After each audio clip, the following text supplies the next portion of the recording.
Charlottesville, Virginia is home to the author of one of the great documents in human history. We know it by heart. We hold these truths to be self-evident, that all men are created equal, endowed by their Creator with certain inalienable rights.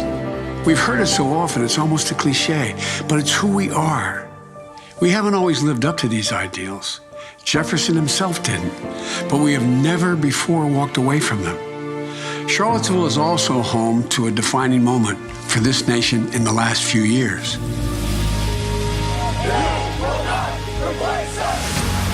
It was there on August of 2017 we saw Klansmen and white supremacists and neo-Nazis come out in the open. Their crazed faces, illuminated by torches, veins bulging and bearing the fangs of racism, chanting the same anti-Semitic bile heard across Europe in the 30s.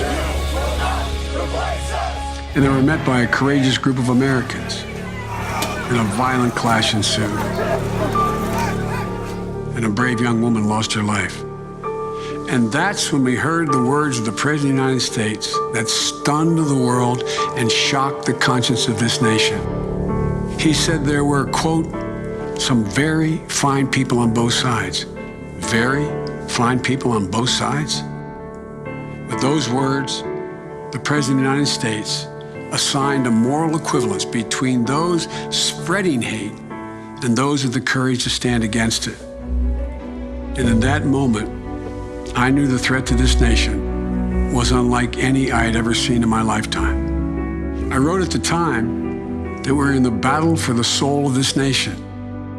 Well, that's even more true today. We are in the battle for the soul of this nation.